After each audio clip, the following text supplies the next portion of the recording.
y tal vez manejarlo de grados y radianes, que era importante, sobre todo la naturaleza de la unidad, me parece que eso era importante. Y los otros pues eran ejercicios similares a lo que vimos en tarea. El extra era sobre distribuciones de probabilidad, vi que algunos lo hicieron, otros no, ¿verdad? Pero bueno, ahí ya empecé a calificar. Entonces, en cuanto tenga eso, espero la otra semana ya estarles entregando los exámenes. Pero bueno, no se asusten, seguimos aquí, ¿verdad? La cosa sigue. Hoy, chicos, quiero trabajar este ejercicio. Este ejercicio es un ejercicio que se encuentra en la GUM. Lo que pasa es que la GUM lo explica o lo expone de una manera tal vez muy concreta y sin tanto detalle. Entonces decidí traerlo hoy a la lección. Es la calibración de un bloque patrón. Vamos a leer rápidamente el enunciado y vamos a darle solución a este problema. Dice que se desea calibrar la longitud de un patrón longitudinal. O sea, se desea determinar la longitud de patrón longitudinal de un bloque patrón cuyo valor nominal es de 50 milímetros. Sí, no se ve, ¿verdad? Vamos a hacerlo más grande. Ahí, ¿verdad? Perfecto. Entonces, repito, se desea determinar la longitud patrón longitudinal de un bloque patrón cuyo valor nominal es de 50 milímetros. Para determinar el valor del patrón se realiza una comparación con otro bloque patrón conocido de la misma longitud nominal.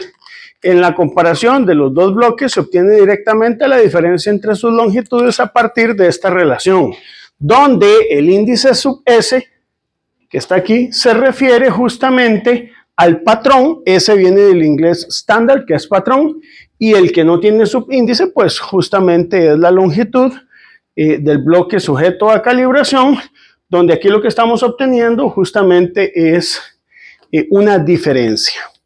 Ahora, el zeta que aparece aquí, el zeta sub S, se refiere a la diferencia de temperatura que tenemos con respecto a una temperatura de referencia que en metrología dimensional se toma como 20 grados Celsius.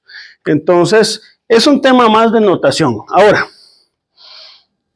¿qué información tenemos sobre el proceso de medida? Yo les doy ahí una serie de datos que vamos a ir desglosando, ¿verdad?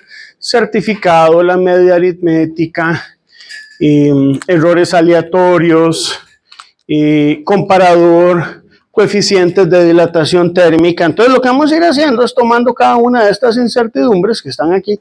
Son 8 datos, digámoslo. De esos 8 datos vamos a construir una función de medición, un diagrama de causa-efecto cuando ya corresponda.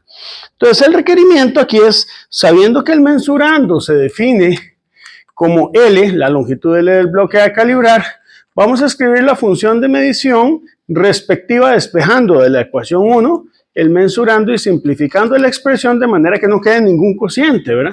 Y como sugerencia se puede utilizar la aproximación del binomio, que ya probablemente ustedes la conocen bien. Entonces vamos a ir empezando por ahí. Entonces, voy resolviendo esto paso a paso por acá. Empecemos con esta parte A.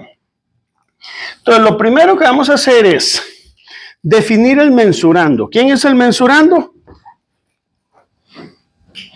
El mensurando va a ser justamente L, que va a ser la longitud del bloque a calibrar.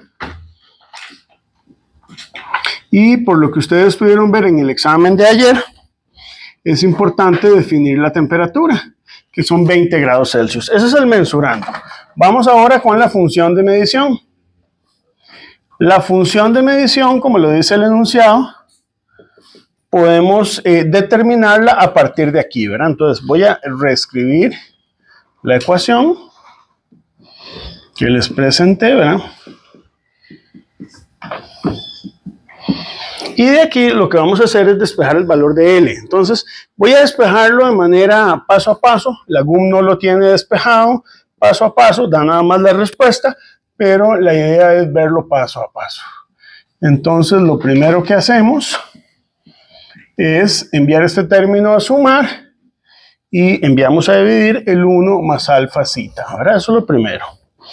Lo segundo que podemos hacer es escribir esto de esta forma. Este LS podemos multiplicarlo por ambos términos del paréntesis quedando LS más D más LS alfa S zeta sub S entre 1 más alfa zeta. Después, lo que podemos hacer es escribir esto como un producto, ¿verdad? De esta manera. Escribiendo este denominador como a la menos 1. Y por último, aquí hay que ver algunas cosas, ¿verdad? Aquí podemos ver que el término alfa zeta es mucho más pequeño que 1. Alfa es un coeficiente de expansión lineal que anda en el orden de 10 a la menos 5, Kelvin menos 1. Las diferencias de temperatura son en el orden de 1 grado, múltiplos de 1 grado.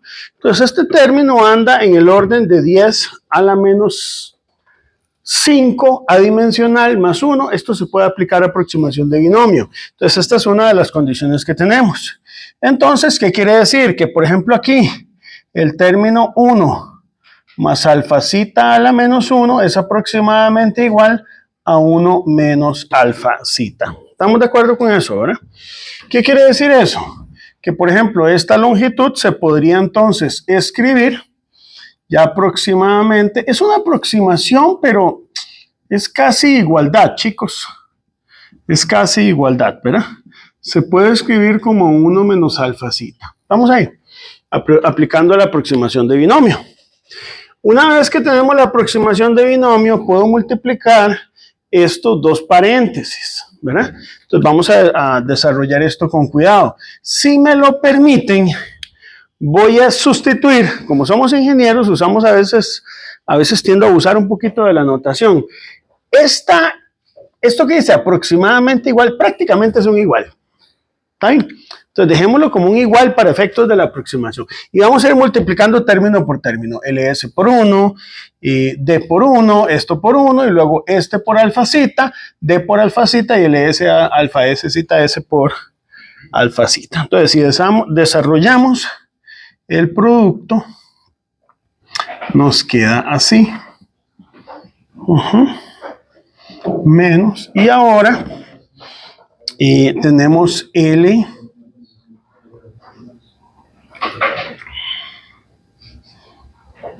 LS por alfa zeta menos D por alfa zeta LS. Bueno, hasta ahí llevamos una multiplicación pues, de varios términos. En este punto es importante dimensionar un poco el orden de magnitud, ¿verdad? Vamos a ver por qué. Aquí las longitudes L andan en el orden de los 50 milímetros. ¿Está bien? D es una corrección que nunca va a ser despreciable porque justamente va a ser importante, parte de lo que vamos a medir con el comparador. Este término tal vez no queda tan claro si es despreciable o no, ni este. Pero ¿qué pasa aquí? Vamos a analizar este término y vamos a analizar este término, estos últimos dos. Empecemos con el último. Este es el producto de dos coeficientes de expansión lineal, ¿ok? Y dos coeficientes que andan en el orden de ¿cuánto? 10 a la menos 5, Kelvin menos 1. Kelvin a la menos 1. Entonces, esto es 10 a la menos 5. Esto es 10 a la menos 5. Lo voy a escribir aquí. Orden de magnitud, ¿verdad? Ya vamos a ver en algún momento aproximaciones de Fermi. 10 a la menos 5. Zeta y zeta sub S andan en el orden de 1, o sea, 10 a la 0. Y el LS anda en el orden de magnitud del L, que son los 50 milímetros. Entonces, si usted compara este término, que anda en el orden de los 50 milímetros, con esto va a dar un LS en el orden de L por 10 a la menos 10. No sé si me explico. En el orden de 10 a la menos 10. O sea, no es que valga 10 a la menos 10, es que está en el orden por algún factorcito que va de 1 a 10. Y lo está sumando con un término del orden de 50 milímetros. Y en comparación a estos otros términos, podría uno pensar que posiblemente esto es despreciable, ¿verdad? Por otro lado, vamos a ver el D. Como vamos a ver en nuestros resultados, y todavía no los hemos analizado, pero el D anda en el orden de un 10 a la menos 7 metros. O sea, fracción de micrómetro. Entonces este anda en 10 a la menos 7. El orden de magnitud 10 a la menos 7. Esto anda en 10 a la menos 5 y esto está en el orden de 1. Entonces este término es 10 a la menos 12. Todavía el término que está aquí es más pequeño que este. Entonces podríamos pensar que anda en el orden de magnitud de 0. Esto es 10 a la menos 12, este término de acá, ¿verdad? Muy bien. Ahora, vamos a ponerlo en color verde. Entonces este término ronda en 10 a la menos 10, este término en 10 a la menos 12. No es posible despreciar estos de aquí. ¿Por qué? Porque el alfa cita anda en el orden de 10 a la menos 5. Este anda en 10 a la menos 5, porque esto anda en el orden de 1. Por el LS anda por 10 a la menos 5. Este también, ¿verdad? Y este 10 a la menos 5 menos 6. Entonces, como usted lo puede ver, los últimos dos términos se pueden despreciar, porque a nivel de orden de magnitud en la función de medición no van a realizar un gran aporte.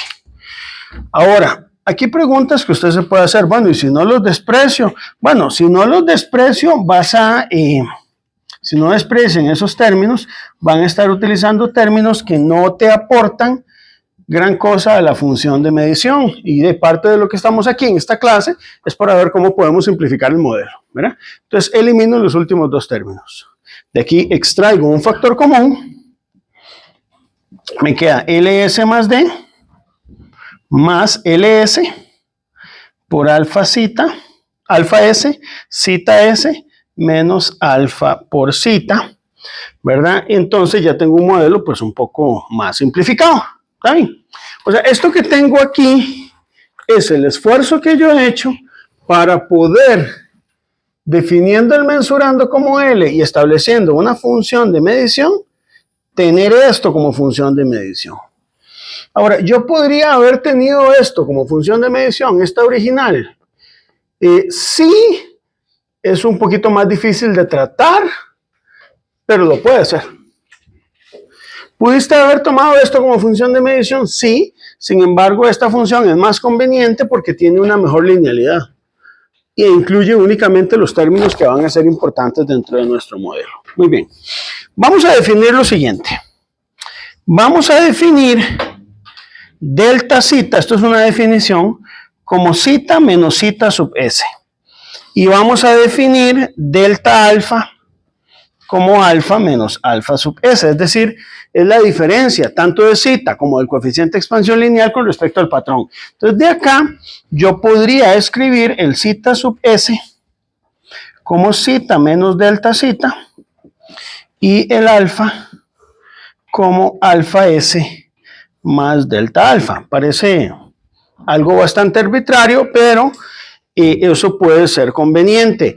Estas dos definiciones me las voy a traer aquí. Es decir, la definición de cita S y la definición de alfa me las voy a traer aquí.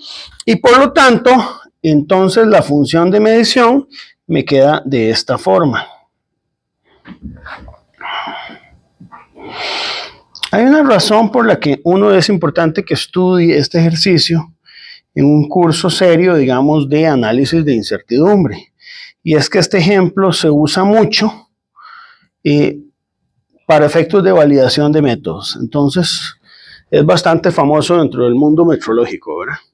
Bueno, tenemos esto. Podríamos repartir aquí, ¿verdad? O sea, podríamos escribir esto como si fuera LS más D, ley distributiva. Entonces nos queda, voy a hacerla detalladamente, esto es alfa S por cita menos alfa S por delta cita menos alfa S por cita menos cita por delta alfa. Tal vez una de las conveniencias de este modelo es que estos dos términos se cancelan, ¿verdad? Esos dos términos de ahí se cancelan y entonces la función de medición que me queda para L va a ser así. va a ser LS más D menos LS por delta alfa por zeta más alfa S por delta zeta. Y entonces este sería mi función de medición. Esta función de medición, así como está escrita, todavía es más conveniente que la primera, ¿verdad? Aquí podríamos decir incluso, ¿verdad?, que en esta función de medición es una función donde tanto el delta alfa como el delta zeta son iguales a 0, pero aportan incertidumbre.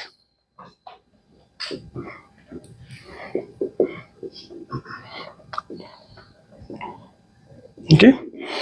Vea que he llegado a la función de medición, ¿verdad? He llegado ahí a la función de medición apenas.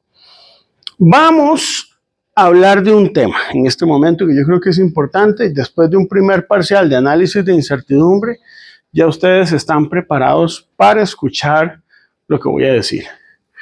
Lo que ustedes han visto hasta el día de hoy y se les evaluó en el primer parcial es lo que sabe un metrólogo promedio en este país de análisis de incertidumbres. No, lo que ustedes saben en este momento. Hay gente que paga cifras muy altas para poder aprender lo que ustedes ya saben para este primer parcial, ¿verdad? Obviamente, hay cositas más que pueden aprender ustedes. Por ejemplo, ANOVA de 2 factores, ¿verdad? Me imagino que eso lo vieron en el curso de diseño de experimentos. Nosotros estamos viendo la ANOVA de una sola vía, pero hay ANOVA de 2 vías. Usted puede analizar día y analista, y no solo día, o solo analista. Y si hay de 2 vías, hay interacción también, ¿verdad? Entonces, probablemente ustedes vieron eso en el curso de diseño de experimentos. Bueno, pues ya son los detalles. Pero en general, lo que ustedes saben de análisis de incertidumbre es lo que se llama en cualquier curso que en este país se imparte. Lo que vamos a ver en este momento ya es la diferencia que hace que ustedes sean ingenieros físicos con el técnico que tiene 20 años de calibrar balanzas, pesas, etc. ¿Cuál es la diferencia que hay entre el que es ingeniero físico y el que es técnico con muchísima experiencia calibrando? El dominio matemático. Eso nunca lo va a tener un técnico. Cuesta mucho. El dominio matemático para el cual ustedes fueron formados y por eso ustedes llevaron un curso de cálculo y tienen una buena formación en estadística. Entonces, lo que vamos a entrar ya va a ser un poquito más elevado. Vamos a hablar de un concepto que se llama correlación. Correlación significa que, por ejemplo, estas magnitudes que ustedes tienen aquí podrían tener algún tipo de correlación, ¿verdad? Y usted dice, bueno, pero profesor, si era más fácil dejar este modelo que está encerrado en el cuadro rojo, ¿qué razón me justifica utilizar esta otra función de medición con ese cambio de variable? Bueno, una de las justificaciones importantes es que bajo ese modelo podemos suponer, ¿verdad? Y voy a escribirlo por aquí. Podemos suponer que delta alfa, alfa S, delta zeta y zeta no están correlacionadas. Y al no estar correlacionadas, eso me permite a mí aplicar la ley de propagación de incertidumbres que hemos visto en el curso. La ley de propagación de incertidumbres que hemos visto hasta el momento solo es aplicable en magnitudes que no están correlacionadas. Y si estuvieran correlacionadas, ya no se puede aplicar.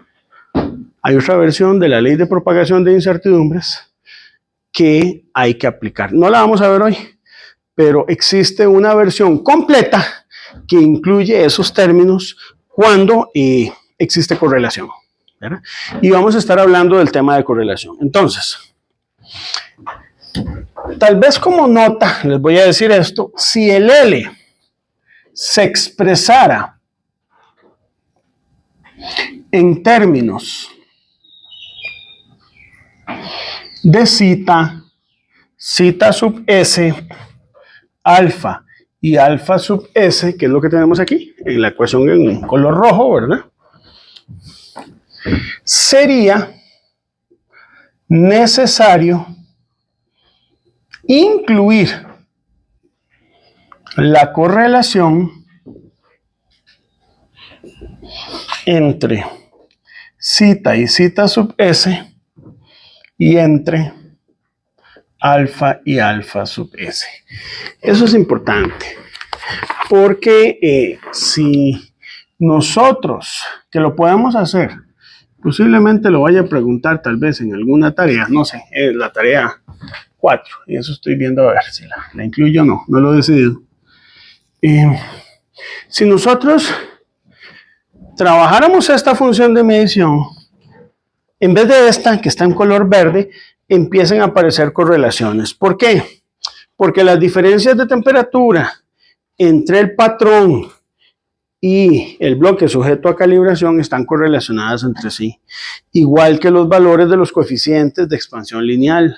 Sin embargo, si usted expresa de esta forma las ecuaciones, ya no va a haber correlación, porque se entiende que el delta alfa, el alfa S, el zeta y el delta zeta son variables que son independientes, y al ser independientes ya no tenemos correlación. Entonces aquí el concepto nuevo que quiero tratar hoy es la ley de propagación de incertidumbres, que ustedes conocen, como la hemos visto y como la hemos tratado y como se les ha evaluado en el primer parcial, requiere dos requisitos. Un primer requisito es que las variables que nosotros metamos dentro de esa ley de propagación de incertidumbres no estén correlacionadas, si sean independientes entre sí. Ese es el primero. Y el segundo, que los términos de orden superior sean despreciables, lo cual hoy lo vamos a romper. El día de hoy vamos a empezar a hablar de qué pasa con aquellos términos de orden superior. Don Alejandro. ¿Por qué decimos arriba que los deltas no están correlacionados, pero vienen de, por ejemplo, alfa S y alfa normal? ¿No heredan esa correlación? No heredan esa correlación. Fíjate que si uno, digamos, hace las expresiones o escribe la expresión en términos de este delta alfa, ya se pierde la correlación. ¿Por qué razón? Porque estos delta alfa siguen una variable totalmente aleatoria, que rompe correlación con digamos, el alfa del bloque. De hecho, si uno analiza esto, lo que te vas a dar cuenta es lo siguiente. La variable delta alfa y la variable delta zeta, a pesar de que valgan cero, rompen la correlación. Entonces, una forma de poder romper correlación entre variables es escribir una de las variables, que en este caso es el alfa del patrón y el zeta del calibrando, pero las otras dos en términos de diferencias.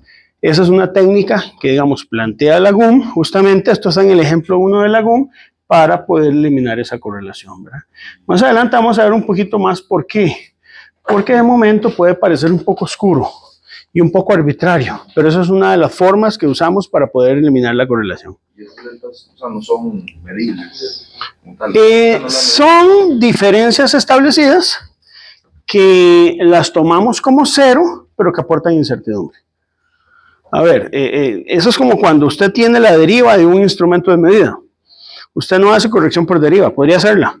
Usted la toma como cero, pero sabe que aporta una incertidumbre. Entonces, lo mismo con esos delta alfas y delta zetas. No se miden, se toman como cero, pero son parte de la función de medición. ¿Sí? Bueno. ¿Cómo se puede, no sé, demostrar o entender mejor la parte esa de la correlación?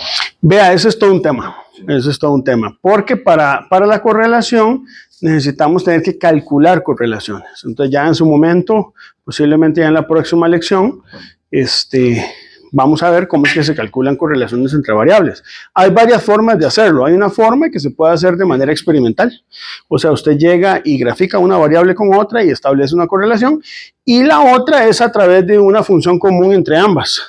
Si, digamos, usted logra escribir ambas en términos de una función común, entonces existe correlación. Por ejemplo, si yo quiero calibrar un recipiente volumétrico, y el recipiente volumétrico tiene dos efectos, un efecto de fuerza boyante y un efecto de expansión térmica. Es decir, usted tiene una botella, un matraz, y ese matraz, cuando cambia la temperatura del líquido que tiene adentro, él se expande.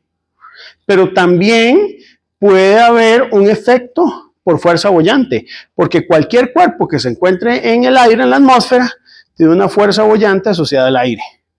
Entonces usted puede decir, ¿habrá correlación entre ellas? Y puede ser que la temperatura del agua y la temperatura del aire están correlacionadas. Usted podría pensar que si deja el recipiente dentro de un laboratorio un tan buen lapso de tiempo, si la temperatura está en 20 más menos 1 grado Celsius, usted esperaría que la del agua también, porque hubo una estabilidad térmica, hay una correlación. No son totalmente independientes. Ahí existe correlación y experimentalmente usted lo tiene. Ahora, hay correlaciones que son analíticas. Por ejemplo, hay correlación entre temperatura y densidad del agua. La temperatura del agua y la densidad del agua. ¿Por qué? Porque resulta que la densidad del agua depende muy fuertemente de la temperatura. Hay una ecuación que se llama la ecuación de Tanaka o la ecuación de Kell. Hay varias ecuaciones donde la densidad del agua se puede expresar directamente en función de la temperatura. Ahí existe una correlación. Si yo cambio la temperatura, no puedo esperar que la densidad del agua no cambie. Esas dos variables están correlacionadas. Eso lo vamos a ver con más detalle más adelante. De momento, esto queda como algo oscuro, una inquietud por ahí. Yo sé que tienen incógnitas en esto y esto lo vamos a retomar en su momento, pero para poder avanzar con el ejercicio, les voy a pedir que me acepten que de esta manera las variables quedan no correlacionadas. Y las preguntas y las dudas están bien. Hay que tenerlas ahí. Lo que pasa, chicos, es que cuando uno aprende metrología, yo les voy a dar un consejo. Usted tiene que tener una libreta conceptual, ahí puede tenerla ahí en papel o en la tablet. Vaya apuntando esos conceptos como este. ¿Cómo poder establecer si dos variables tienen o no tienen correlación? Usted va empezando a guardar aquellos secretos, ¿verdad? En algún momento usted espera poder resolverlos. Eso funciona mucho. Porque si vos te enfrascas ahora en esto, no vamos a terminar de aprender realmente el método de términos de orden superior. Pero entonces anótenlos y los vamos a ir retomando. Ahí se los doy como consejo por ahí, ¿verdad? Ok, entonces vamos a hacer lo siguiente.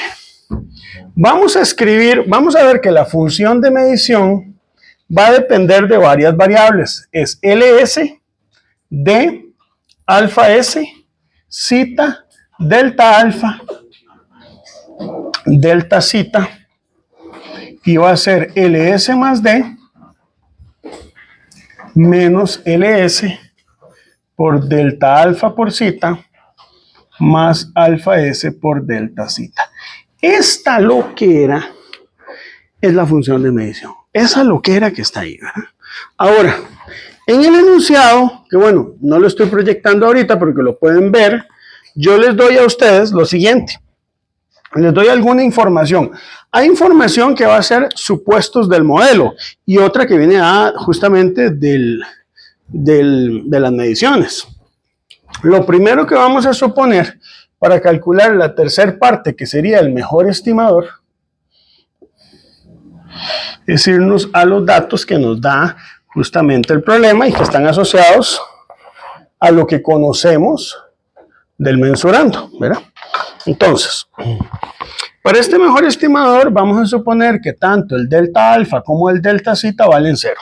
Por lo menos el mejor estimador es así. Lo cual establece o me conduce a decir que el L se reduce a LS más D.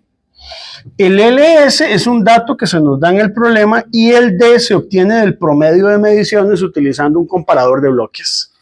Entonces, del problema se nos está dando que el valor patrón es este. Ese está dado del certificado de calibración, está en milímetros, y el D promedio que viene justamente del comparador de bloques y de realizar varias mediciones entre los dos bloques, ya les explico cómo, es este de acá, y se obtiene a partir de un promedio de n igual 5 datos. Si usted aplica, si usted toma estos dos datos y sustituye LS más SD, promedio le va a dar que el L es 50,00838 milímetros. Ese es el mejor estimador, ¿verdad? Entonces vamos aquí con calma. ¿Cómo se calibran los bloques? Tal vez vale la pena explicar cómo calibra usted un bloque. Bueno, usted para calibrar un bloque, básicamente lo que hacemos es colocar sobre un comparador de bloques el bloque que usted quiere calibrar, que tiene una longitud L, y a la par el bloque, no sé, que es el patrón, ¿verdad? Voy a exagerar un poquito, LS. Puede ser que el bloque patrón mida más que el otro bloque o mida menos, ¿verdad? No importa, eso es lo de menos, ¿verdad? Y a usted lo que le interesa saber es esta diferencia. Esta diferencia justamente es el D. ¿Cómo lo pongo? Así, D, ¿verdad? ¿Está bien? De tal manera que la suma de estas dos cosas te da justamente la longitud del bloque patrón. Entonces uno lo que hace es utilizar un comparador de bloques, que es un cabezal micrométrico que te mide aquí, te mide aquí, te mide aquí, te mide aquí varias veces. ¿Cuántas? 5 veces, y permite determinar esa diferencia.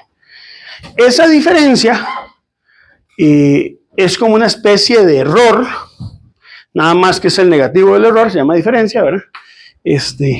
Y esa diferencia justamente se mide 5 veces, y ese es el valor que estoy reportando aquí. Con esa diferencia, más el valor que tengo del certificado de calibración, la suma de ambos me va a dar a mí la longitud del bloque patrón, la longitud del bloque que yo estoy calibrando a partir del bloque patrón. Y este es el mejor estimador. Ok. ¿Estamos hasta aquí claros? Ahora, ¿qué sigue? Ok, necesito borrar de qué lado. ¿Puedo? Ahora sí. Bien. Vamos a construir el diagrama de causa-efecto identificando todas las fuentes de incertidumbre.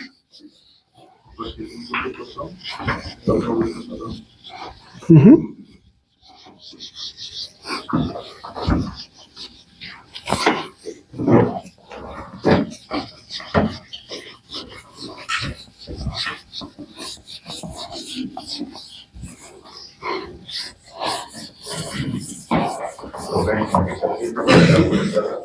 Está en el ejemplo resuelto de calibración de bloques patrón, ya se los muestro.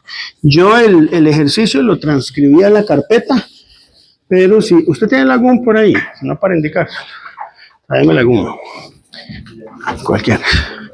Ya le digo exactamente dónde está. Interesante porque esta GUM está escrita como para gente que ya en principio sabe de incertidumbres, entonces los ejercicios son como muy concretos. Ya te digo.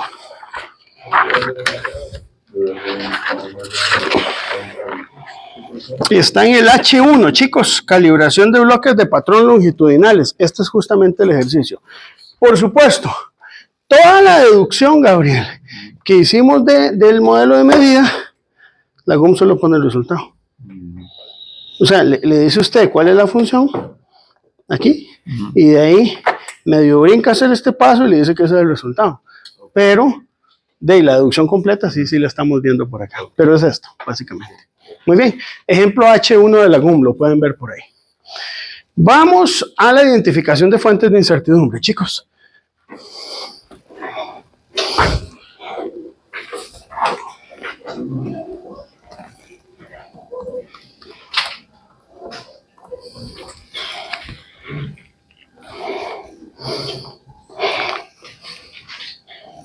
¿Por qué encendí? Ahí está.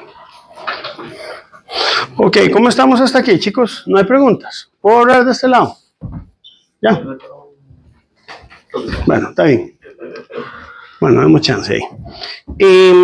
Quiero que abran el ejemplo de la GUM. O sea, el ejemplo que yo transcribí, ¿verdad? Y vamos a ir uno a uno leyendo cada una de la información asociada a las incertidumbres del proceso de medida. Lo pueden ver ahí en el ejemplo ese, ¿verdad? Entonces, en el ejemplo, en la carpeta que está en el TEC digital, ¿verdad? Ahorita la proyecto, por alguna razón no aparece.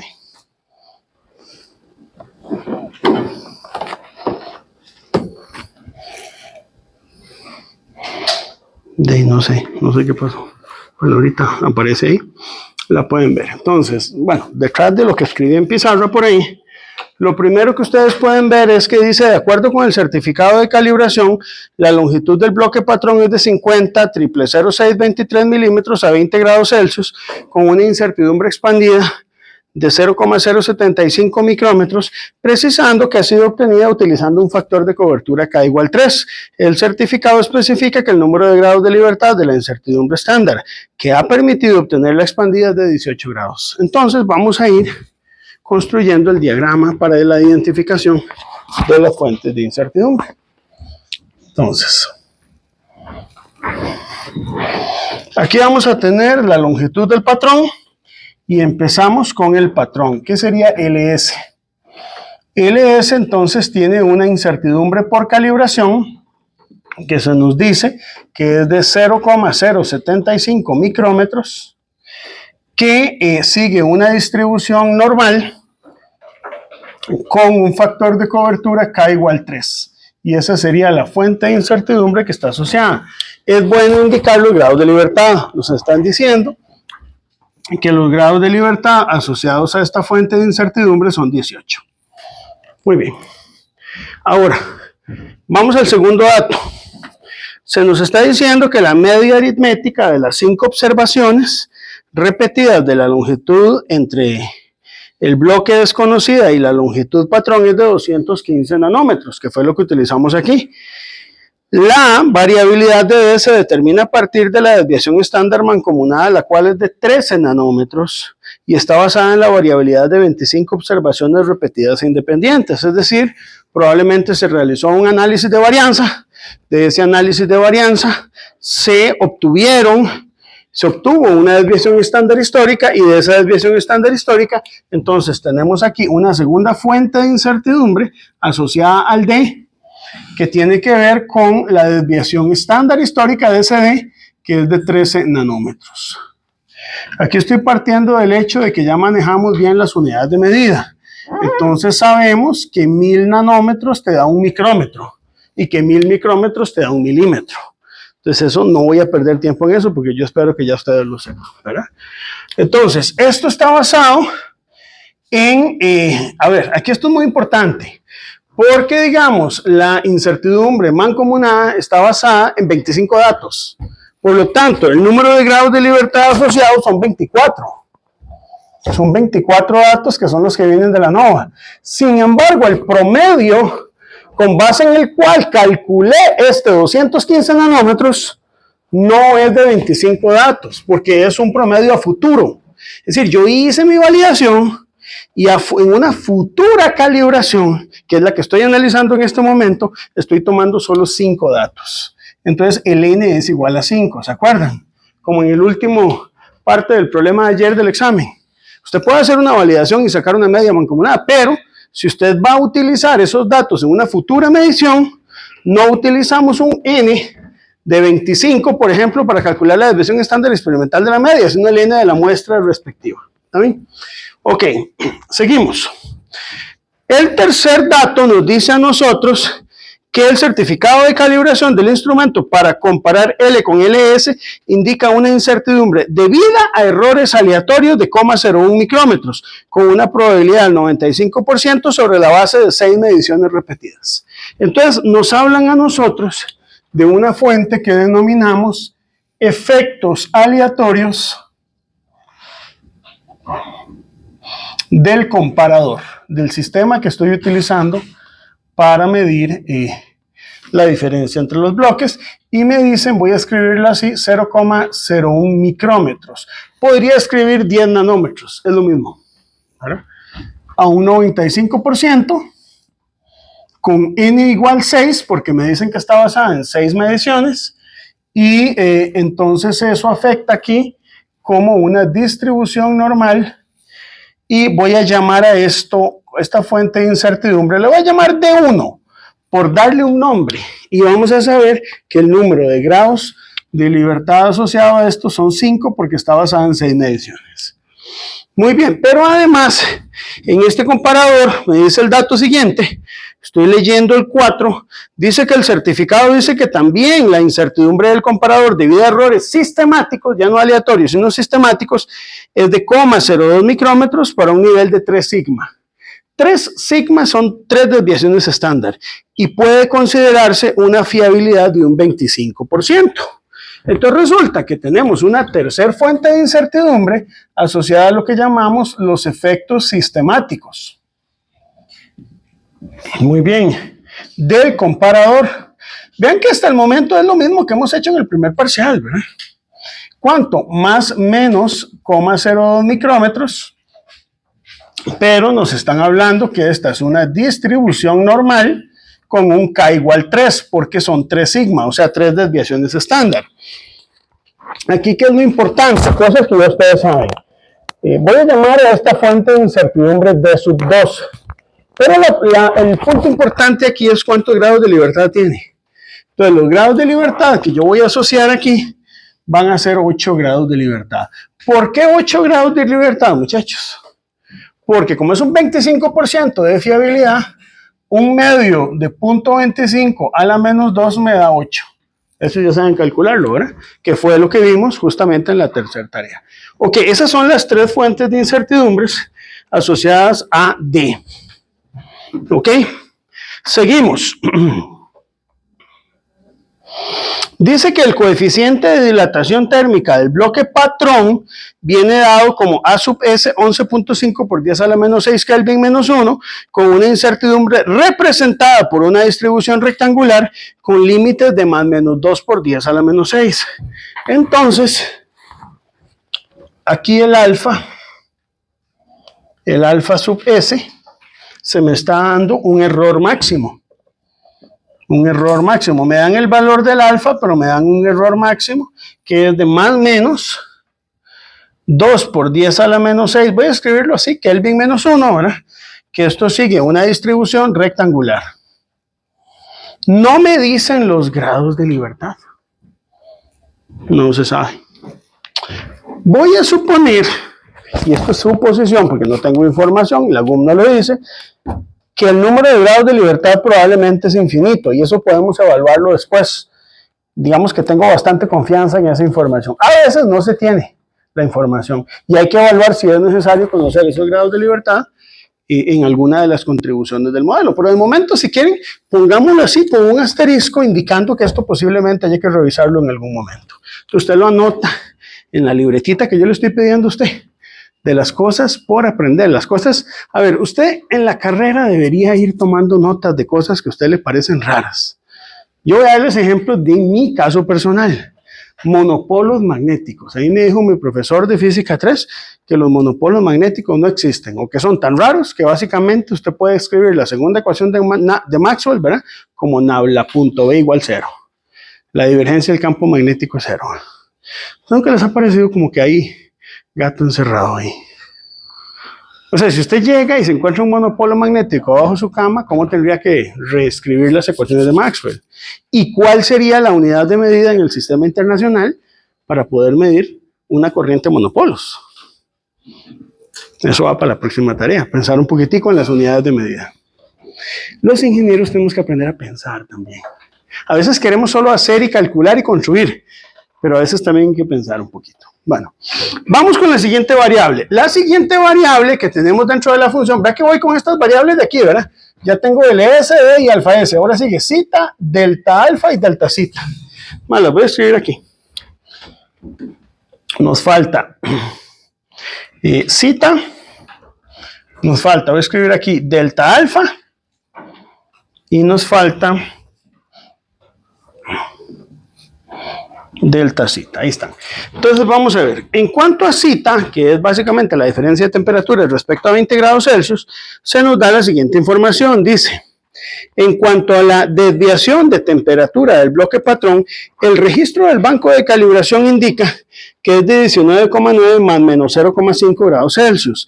Aunque no se ha registrado la temperatura durante las observaciones individuales, la desviación máxima observada se entiende que es de delta igual 0,5 grados Celsius, representa una amplitud de una variación aproximadamente cíclica de la temperatura de un sistema termostático. No la incertidumbre de la temperatura media. Entonces, el valor de la desviación media de temperatura en zeta se considera menos 0,1 grados Celsius. Es decir, zeta no vale 0. zeta vale menos 0,1 grados Celsius. Eso es lo que significa. O sea, el zeta no vale 0. El delta zeta sí, pero el zeta no, ¿verdad? Con una incertidumbre estándar debida a la temperatura de media del banco de calibración de 0,2 grados Celsius. Entonces, usted aquí puede incluir una fuente de incertidumbre que sería la incertidumbre estándar del banco, ¿verdad? Donde esa incertidumbre estándar es una normal con K igual 1, ¿verdad? Que tiene un valor de 0,2 grados Celsius y que no me dicen mucho de cómo se obtuvo, pero vamos a hacer la misma consideración que hice con el alfa S. Al no tener mucha información, voy a considerar en principio que el número de grados de libertad es suficientemente alto para entender que esa incertidumbre pues es bastante confiable el resultado, ¿verdad? ¿Está bien? Entonces vamos a tomar eso así. Luego se nos dice a nosotros que hay una variación cíclica de 0,5 grados Celsius. Voy a borrar aquí, chicos, ya, ¿verdad? Porque si no, no vamos a avanzar.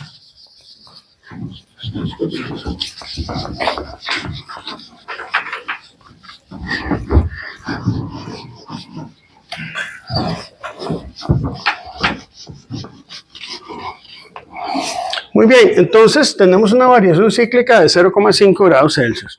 Una variación cíclica, por lo que hemos visto aquí, la variación cíclica de la temperatura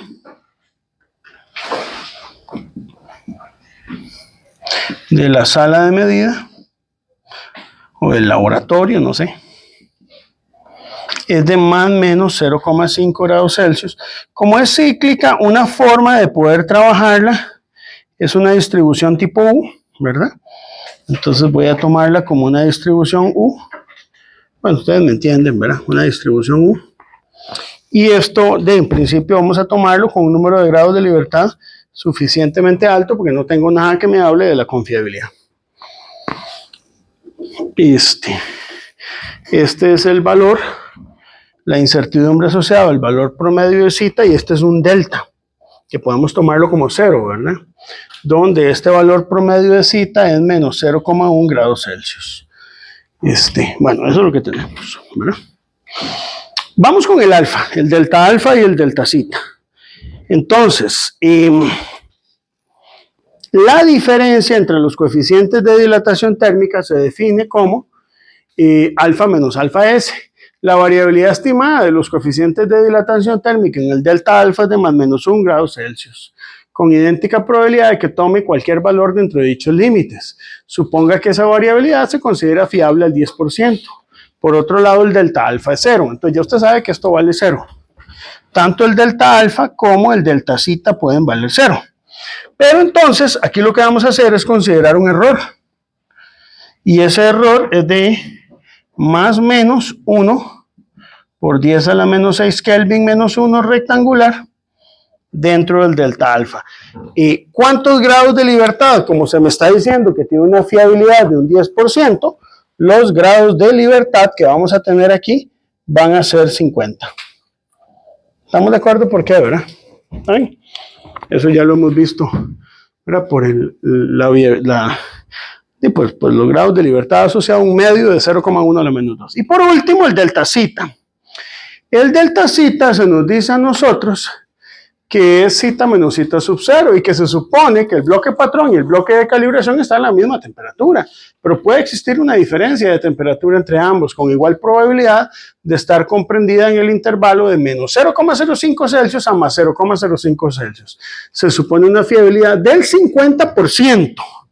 Del 50%, o sea, no es tan fiable el dato, pero puedo considerar eso también como un error, en este caso, de más o menos 0,05 grados Celsius, que sigue una distribución rectangular. Pero vean qué interesante, ¿cuántos grados de libertad tiene eso? Los grados de libertad va a ser un medio del 50% a la menos 2. Y eso nos da a nosotros apenas 2 grados de libertad. Esto, debido a que hay una fiabilidad del 50%, aquí la fiabilidad es del 10%, Y, ¿qué más? Aquí la fiabilidad es del 25%. Tal vez aquí, ¿verdad? Valdría la pena aclarar la temperatura del banco, ¿verdad? Bueno, ya está, que básicamente es esta, ¿verdad? Menos 0,1 grados Celsius. Y estamos hasta aquí, sí. Hasta aquí, esto es un diagrama de causa-efecto convencional, ¿verdad? Convencional. Hasta aquí, digamos, usted dice, yo básicamente he estado aquí y no he aprendido nada nuevo, nada más pues que un ejemplo interesante para identificar las fuentes de incertidumbre. El diagrama de causa-efecto no lo incluye la GUM, Gabriel, ¿verdad? Que ahí no está. Están todos estos datos, pero no lo incluye la GUM. Entonces, vamos a hacer un receso de 10 minutos y al regreso lo que vamos a hacer es calcular, revisar el proceso de cálculo de cada una de estas incertidumbres y ver cómo llegamos hasta la incertidumbre estándar combinada. ¿Serán importantes los términos de segundo orden aquí? Esa es una pregunta que hago. La dejamos ahí abierta. Ahí, 10 minutos, chicos, y seguimos. Son las 8:35. Vamos acá. Vamos a calcular, ya hicimos el diagrama de causa-efecto, el mejor estimador, y nos queda las incertidumbres estándar, la combinada y la incertidumbre estándar relativa, indicando cuáles son predominantes y cuáles son despreciables. Entonces voy a aprovechar para apagar aquí, porque yo creo que ya no ocupamos ver nada importante. Y vamos a hacer el cálculo rápidamente de todas esas incertidumbres que están aquí. Aquí tenemos 3, 4, 5, 6, 7, 8, 9 fuentes de incertidumbre. Entonces voy a proceder a calcularlas como ya lo hemos visto en nuestro primer parcial. Empecemos con la longitud LS. Como es una expandida, chicos, es 0,075 micrómetros entre K igual 3, dice ahí, ¿verdad? Entonces, esto sería 0,025 micrómetros por 1000 serían 25 nanómetros con 18 grados de libertad. ¿De acuerdo? Esa es la primera. Voy con la segunda. Para diferenciarlas, como aquí hay dos, ¿verdad? De hecho hay tres, vamos a llamar a esta. Esta es la del promedio, ¿verdad? Esta es la del D1 y la otra del D2, como para calcular las tres por separado. Entonces, la incertidumbre del promedio va a ser la desviación estándar entre la raíz de n, que son 13 nanómetros, dividido entre raíz de 5. Son 5,81 nanómetros. Es recomendable trabajar al menos 3 cifras significativas en lo que son incertidumbres aquí, para no arrastrar problemas ahí de redondeo. Luego vamos con el D1. El D1 es básicamente una expandida, vamos a ponerlo así, una expandida entre un factor de cobertura, donde esa expandida es de 0,01 micrómetros, ¿verdad? Que es la que les estoy dando aquí.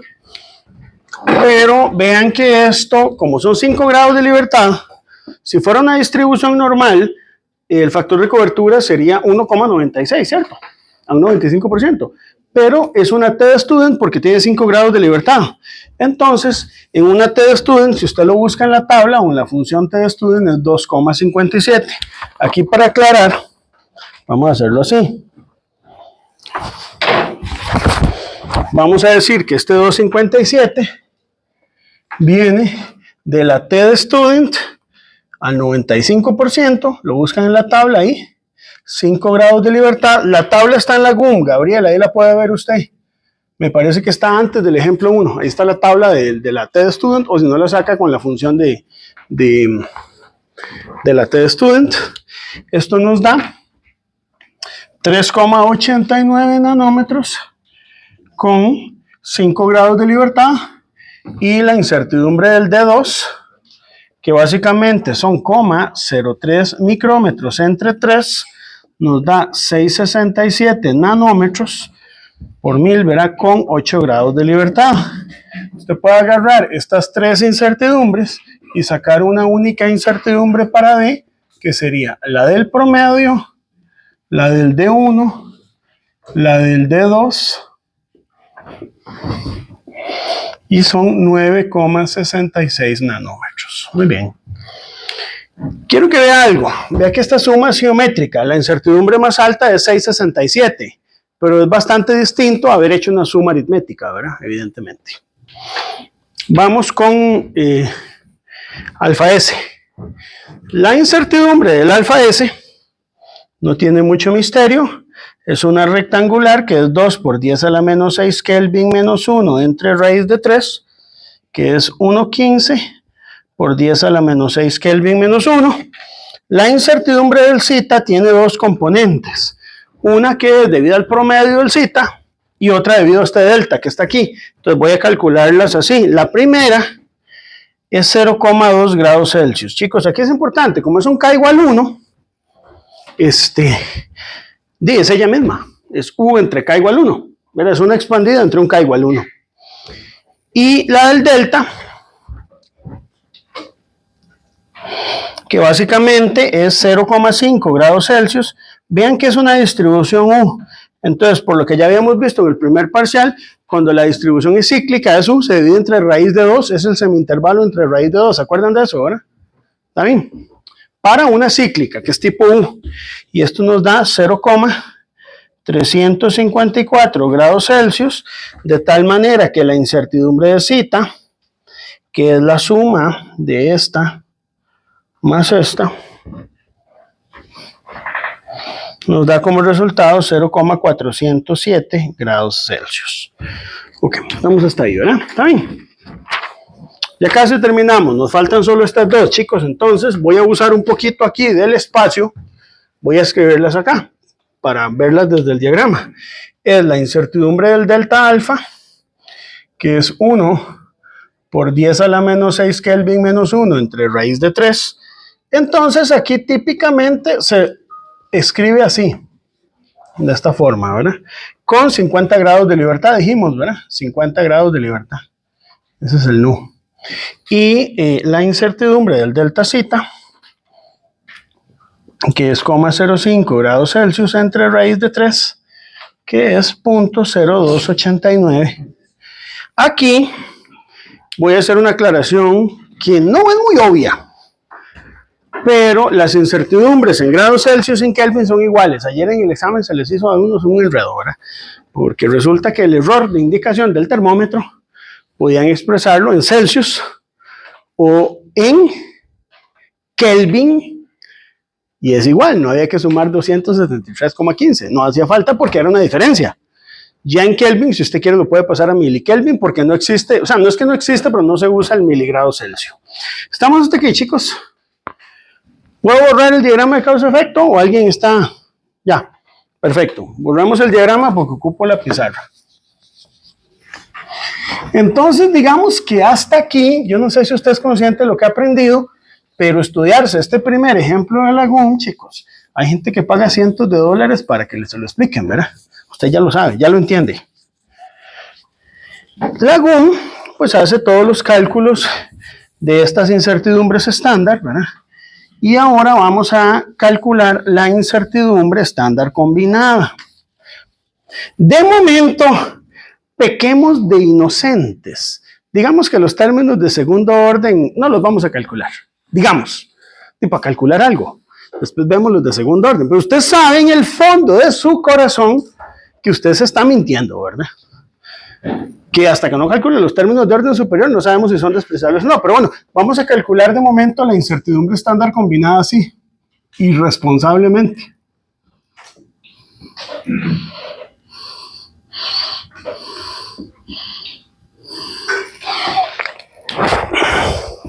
Ok, entonces la incertidumbre estándar combinada, lo que hacemos es aplicar la ley de propagación de incertidumbres, que nos dice a nosotros esto: incertidumbre combinada de L es la raíz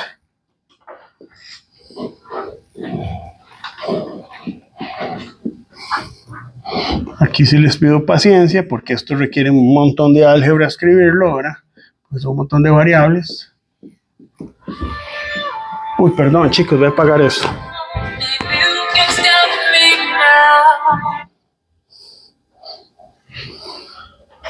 Ya. Perdón, que se me olvidó ponerlo en silencio.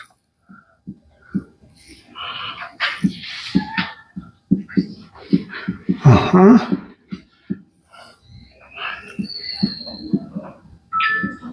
Ahí está.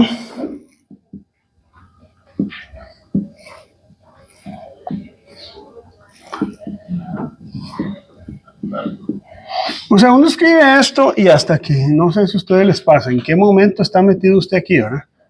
Usted se metió en ingeniería física, pero oye, ve esta ecuación y dice, bueno, y sin términos de orden superior, ¿verdad? Tranquilos. No caigan en estado de pánico. Vamos a calcular las derivadas parciales. Las derivadas parciales son muy sencillas de calcular. No ocupa Wolfram alfa. Yo creo que se pueden hacer fácilmente. Si usted, a ver, esto tal vez es importante. Para calcular las derivadas parciales, voy a escribir aquí cuál era la función de medición original. La voy a escribir aquí, porque este concepto es muy importante. La voy a escribir en verde.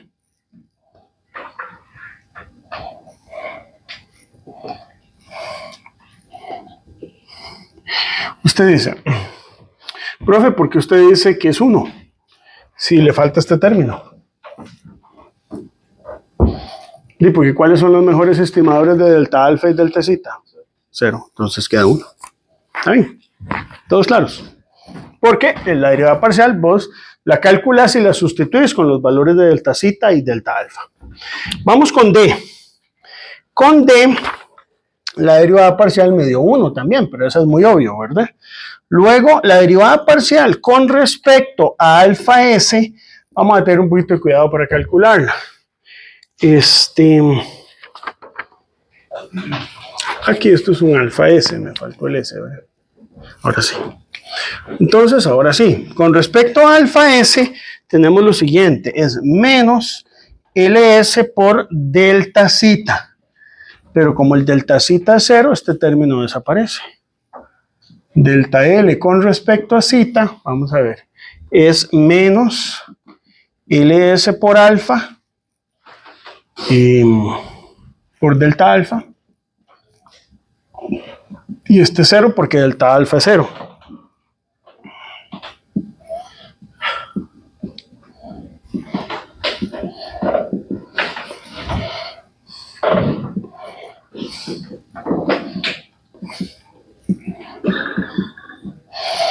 Estos dos no son 0, ¿verdad? Entonces, bueno, esto tiene una ventaja. Esto quiere decir que hay un par de términos aquí que se eliminan, ¿verdad? Que son de hace 0 y el de delta zeta que se hace 0. Lo cual hace pues que la ecuación quede un poquito más chiquitita, ¿verdad? Y que podamos sustituir los coeficientes de sensibilidad. Entonces, la incertidumbre estándar combinada, sustituyendo esto por 1, ¿verdad? De queda de esta manera, incertidumbre al cuadrado de LS, incertidumbre al cuadrado de D, LS al cuadrado, zeta al cuadrado, ya sustituyendo los coeficientes, ¿verdad?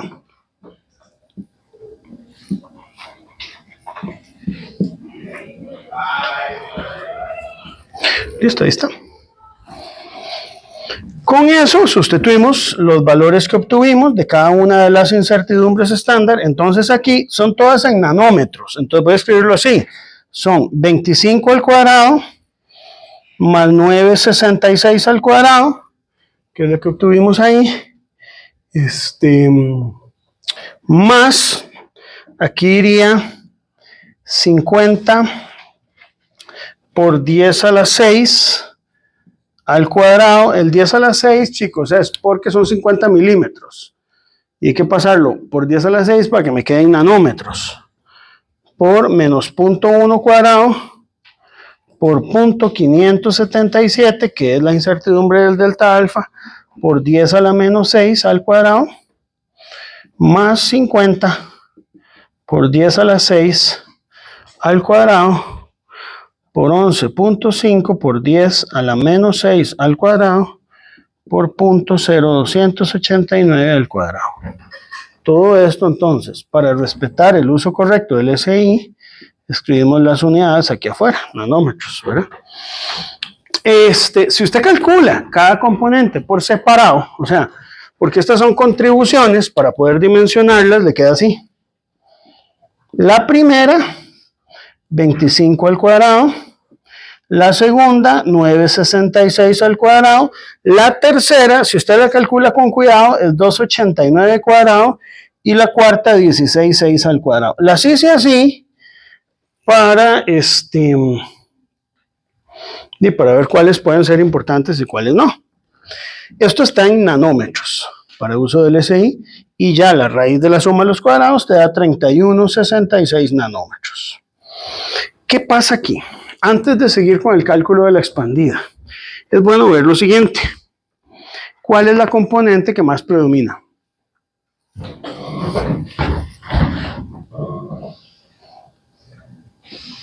La del patrón.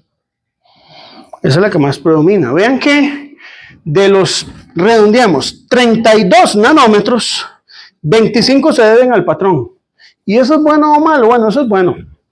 Eso es bueno porque significa que de todas las fuentes de incertidumbres asociadas al proceso de medida, la importante, una de las importantes, que es justamente la asociada al patrón, resulta ser fundamental. Y las demás que son asociadas a la metodología, a la instrumentación que utilicemos, pues tal vez no aportan tanto.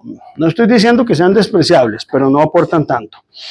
Si nosotros hacemos un análisis de las incertidumbres, podemos darnos cuenta de algunas cosas. Si usted divide 25 entre 32, no le da el 95%, chicos.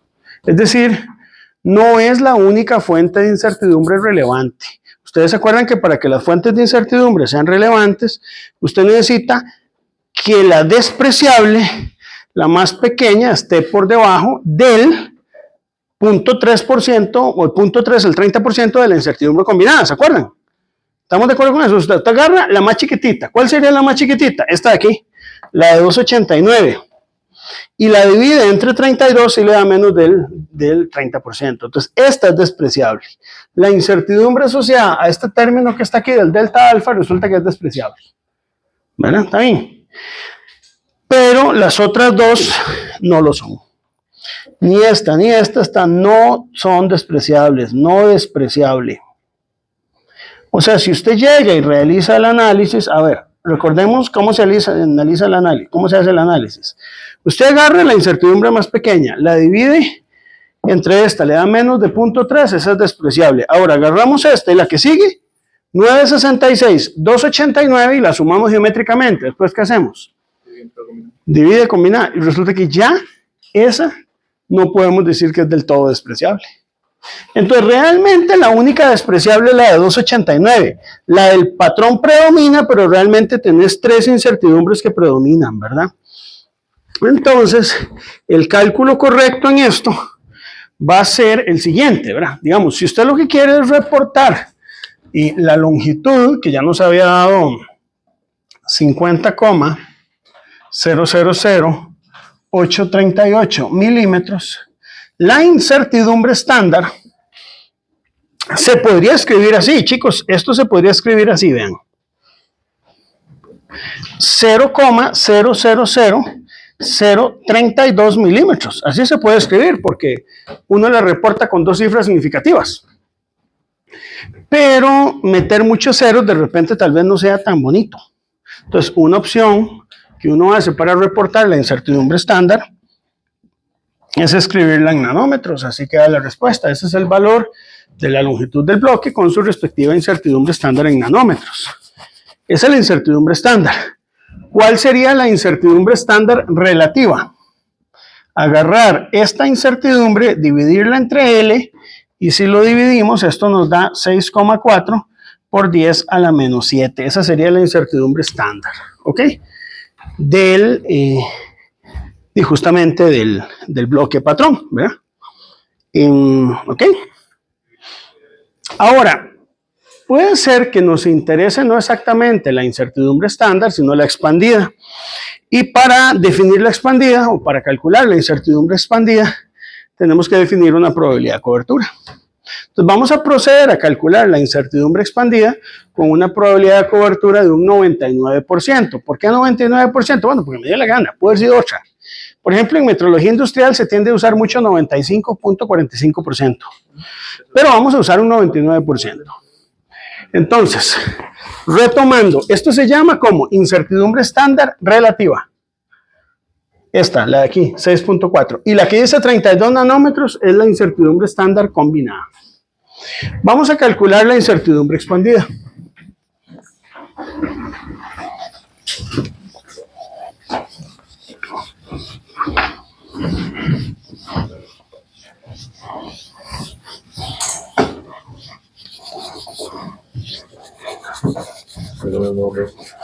Chicos, miren que es interesante. En la historia de la GUM hay una crítica que se ha hecho, como lo van a ir viendo a lo largo del curso, ¿verdad? Que es que hay pocos ejemplos, no son muchos los ejemplos que aparecen resueltos de estimación de incertidumbres. Por eso hay un apartado que ahí están en proceso de planificación de escribir, que son ejemplos para cálculos de incertidumbres, porque no hay muchos. Entonces, para que sepan, ¿verdad? Vamos a calcular la incertidumbre expandida. ¿Cómo calculo esa incertidumbre expandida? Entonces vamos a hacernos algunas preguntas. ¿Ustedes creen que predomina una distribución no normal? Porque vea, la de calibración es normal y es la que más pesa. ¿Y cuántos grados de libertad tiene? 18. Entonces, ¿será razonable considerar que se cumple el teorema del límite central o no? No, tiene 18 grados de libertad. Usted puede jugársela y decir, bueno, lo puede asumir o no. Entonces vamos a hacer un experimento. Si usted supone que se cumple el teorema del límite central, ¿cuál sería el factor de cobertura? Vayámonos a la tabla de la TED Student que está ahí en la GUM. Veámoslo para un número infinito de grados de libertad. Para un número infinito de grados de libertad, el factor es 2.576. Sí, está bien. Leí bien, ¿verdad? Es decir, si al 99%, digamos, yo quiero sacar una incertidumbre expandida al 99%, el factor de cobertura es, ¿cuánto, Gabriel? 2.576. Entonces, alguien que me haga este cálculo, por favor. Sería 31.66, 31.66 multiplicado por 2.576. 31.66 multiplicado por 2.576. ¿Cuánto nos da eso? ¿Cuánto? 81.55. A 56. Redondeémoslo a dos cifras, Sebastián. Quedaría 82. 82 nanómetros. Ahora, eso sería válido. 82, sí. Verificamos ahí. Todo el mundo está ahí. Eso sería válido si se cumpliera el teorema del límite central. Pero, ¿cómo sabemos si se cumple? Yo les recomendaría que calculen los grados efectivos de libertad. Entonces vamos a calcularlos. Los grados efectivos de libertad va a ser así. Va a ser la incertidumbre a la cuarta de D dividido entre la incertidumbre a la cuarta del valor promedio entre los grados de libertad del promedio más la incertidumbre a la cuarta. Vamos a hacerlo así, chicos. Voy a hacerlo así porque la GUM lo hace así. Voy a calcular primero los grados de libertad de D por separado. Podríamos no hacerlo así, pero voy a hacerlo así. Y luego vamos a calcular los grados de libertad de L. Vamos a hacerlo por separado. ¿Está bien? Entonces permítanme un poquito de paciencia de ustedes. Esto es a la cuarta entre los grados de libertad del D1 más incertidumbre a la cuarta del D2 por los grados de libertad de D2 Aquí sería 9,66 nanómetros a la cuarta, entre, aquí tendríamos, nos dio 5,81 nanómetros a la cuarta sobre 24, 3,89 nanómetros a la cuarta sobre 5 y 6,67 nanómetros. Eso lo pueden tomar del diagrama de causa-efecto, ¿verdad? Y nos da esto 25,56 grados de libertad. No importa que haya que expresarlo con decimales, lo redondeamos al final. Y en el caso de esta incertidumbre, que sería la de L, sí hay que tener un poquito más de cuidado, porque aquí tengo las contribuciones, ¿verdad? Y yo tengo los grados de libertad de todas ellas, entonces yo puedo hacerlo así. Puedo hacer 31,66, que es la combinada en nanómetros, a la cuarta, dividido entre las contribuciones de cada uno. La primera es 25 nanómetros con coeficiente de sensibilidad 1, 18 grados de libertad. La segunda es esta que calculé, 9,66 a la cuarta con 25,56 grados de libertad. La tercera son 2,89 nanómetros con 50 grados de libertad. Y la última son los 16,60 nanómetros con 2 grados de libertad. Si usted calcula esto, le da 16,74. Por lo tanto, los grados efectivos de libertad de L se redondea a 16. Siempre se redondea, como lo hemos visto aquí, al entero inferior. ¿Estamos de acuerdo?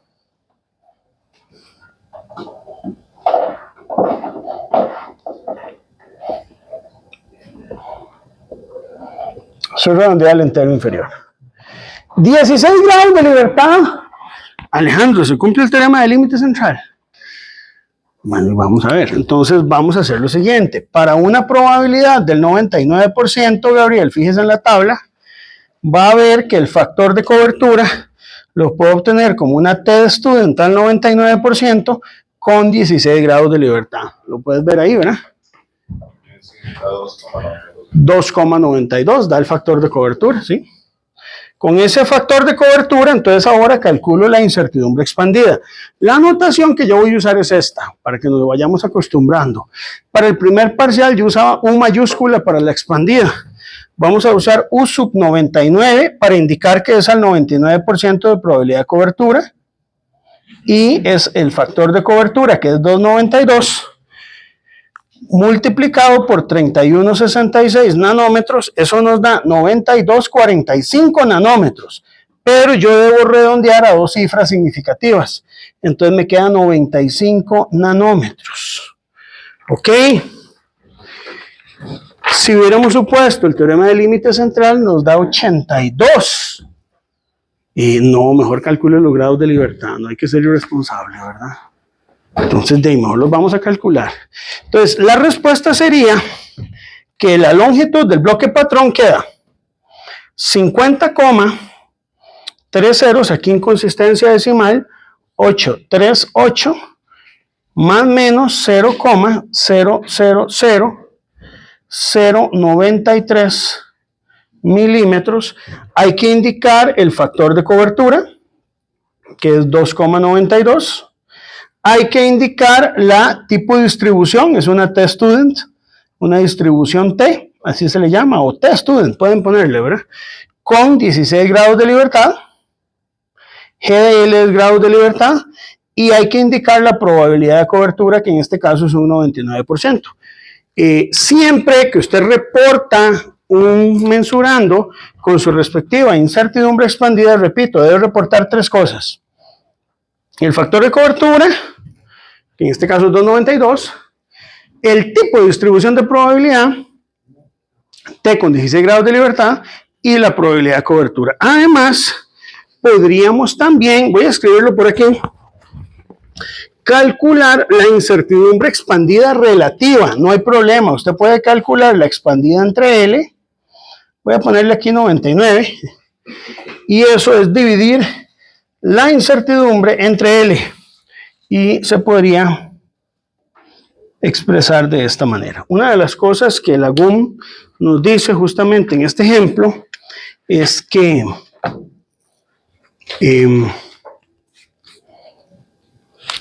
hay que ser como detallista en el cálculo, ¿verdad? No es, si usted dice incertidumbre, es bueno decir no solo incertidumbre, sino algo más al respecto de la misma, ¿verdad? Y, ¿cómo estamos hasta aquí, chicos? Con estas incertidumbres uno puede confeccionar un presupuesto de incertidumbres. De hecho, yo se los confeccioné ahí en el Excel que yo les adjunté en el archivo de Tech Digital, ¿verdad? Quisiera tal vez concluir la clase de hoy con un comentario. Este es el primer ejemplo de estimación de incertidumbres que da la GUM y posiblemente el que sea más detallado en cuanto a lo que es cálculo de los coeficientes de sensibilidad. La evaluación de los grados de libertad siempre es importante hacerla con mucho cuidado. Con mucho cuidado porque, digamos, una de las cosas que uno debe tomar en cuenta es ver si se cumple o no bien el teorema del límite central. Pero entonces, como le decía ahora al compañero, ¿cómo? Ah, perdón, ¿es cuánto? 93. Sí, es 93, no sé por qué le puse 95. No, porque es 93, les explico por qué. Porque si usted lo deja en 92, queda subestimada. A ver, la GUM en esto es interesante, por ahí lo pueden leer. Si una incertidumbre a usted le da 18.4, la GUM te dice, mejor tire la 19, para que no le quede subestimada. Pero si una incertidumbre le da 18,05, déjenla en 18. Ahora, no esperen que la GUM les diga hasta cuándo hay que redondear hacia arriba y cuándo no. Si usted esto lo reportó como 92, yo se lo pongo bueno. Pero aquí hay un error en la incertidumbre que va a ser ¿de cuánto? De una parte en 92, más o menos de un 1%, un poquito más de un 1%. Entonces, para evitar uno eso, tiende a redondear hacia arriba cuando sea posible para evitar que tu incertidumbre expandida te quede subestimada. Ese es el comentario que tal vez vale la pena por ahí. ¿Me explico con eso? Entonces les recomiendo que si está un poquito pasadito de 92, mejor redondeamos hacia arriba en la siguiente cifra significativa. Y aparte para ver cómo dimensionar el orden de magnitud de la incertidumbre, ¿para qué sirve la relativa? La relativa es para eso justamente, esto se lee así. Por cada millón de partes, tenés una parte en 1.9, es decir, vos tenés 6 cifras significativas de confianza en ese valor. Ya la sexta empieza a tener problemas, ¿verdad? Entonces, vos tenés 1, 2, 3, 4, 5, 6 cifras. Ya aquí empieza a haber incertidumbre. Pero básicamente eso, y también porque si yo te doy la relativa, hay instrumentos de medida, por ejemplo, donde se llaman full range, que es que pueden tener, es un manómetro, pueden marcar distintos valores de presión a lo largo de todo su intervalo de indicaciones. Si yo te doy la relativa, entonces nada más usted multiplica la indicación por ese valor y ya obtiene la incertidumbre expandida, porque no siempre la incertidumbre expandida es una constante, puede ser un factor que dependa de la indicación del instrumento. Entonces resulta conveniente también conocer a veces la incertidumbre relativa. ¿Está bien? Les voy a dejar una incógnita. Si ya lo saben, lo pueden decir, no hay problema. Faltan los términos de orden superior. Los términos de orden superior no es que no se calculan porque las variables no son correlacionadas. No, eso no tiene nada que ver. O sea, si hubiera correlación, además hay que calcular la correlación. Entonces, vamos a ver. La ley de propagación de incertidumbres completa no es esta. Esta es la versión for newbies. Esto que estamos haciendo es para estudiantes de primer parcial de análisis de incertidumbres. Pero si usted ya se pone serio, faltan los términos de segundo orden y faltan las magnitudes correlacionadas. Aquí, por el cambio de variable que hicimos, nos la jugamos y ya no hay que meter las magnitudes correlacionadas. Pero van a haber casos donde vamos a tener que meter magnitudes correlacionadas. Pero eso no nos salva de meternos con términos de segundo orden. Entonces, si usted quiere saber cómo se calculan los términos de segundo orden y analizar si son importantes y cómo se meten en el presupuesto de incertidumbre y cómo sabemos si son relevantes o no, venga la próxima lección, ¿verdad? Les puedo decir, chicos, que puede ser que la respuesta dé un poquito diferente metiendo los términos de segundo orden. El asunto es calcularlos y ver cuáles de esos términos de segundo orden van a ser o no ser importantes. Incluso pueden haber términos, la GUM habla de términos de segundo y tercer orden, pero pueden haber incluso términos de órdenes superiores. Entonces los dejo con esta incógnita. Si usted tiene una función y igual, ¿se acuerdan de esto? Constante por coseno, y usted tiene que en x igual 0, la incertidumbre de x es un valor, digamos, omega, cualquier cosa, ¿no?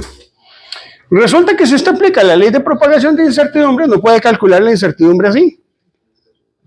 Porque la derivada parcial, el coeficiente de sensibilidad del coseno es el seno, que evaluado en 0 a 0. Entonces le daría que la incertidumbre es 0. Y usted sabe, si usted se pone la manita en el corazón, que no es cierto. O sea, no puede ser que una función de medición tenga una incertidumbre de 0. Es porque faltan los términos de orden superior. Si esta función usted la resuelve usando los términos de la GUM, le mejora el resultado. Pero igual la GUM sigue siendo una aproximación a un orden superior, pero puede ser que falten términos. Esos términos que faltan no están en la GUM. Y si los necesito, ¿dónde los saco? ¿De dónde los saco? Tengo que hacer las expansiones de Taylor para orden superior, que eso nos tocará verlo cuando veamos el error de coseno. De hecho, va a haber una lección que se va a llamar lo que la GUM no te dice. Lo que no le contaron en la GUM. Entonces ahí vamos a ver que hay cositas que la GUM no nos habla de esos términos de orden muy superior, no nos habla de efecto paralaje, no nos habla de algunas incertidumbres que pudieran ser importantes. Entonces, con esa inquietud, terminamos a la sesión de hoy, chicos. No sé cómo ven este ejemplo, está totalmente comprensible, ¿sí? O sea, si ese hubiera sido el ejemplo de examen, lo hace. No, está muy duro para examen, pero sí lo hubiera hecho. No. Si se lo hubiera dado, sí. Si le digo, sustituya y haga estas sustituciones y simplifique, no, tampoco. Tal vez ahí sí. Bueno, está bien, está bien. Sí, no lo voy a meter en examen porque me parece una grosería, pero digamos que usted con tiempo un poquito más extendido está en capacidad de poder entender.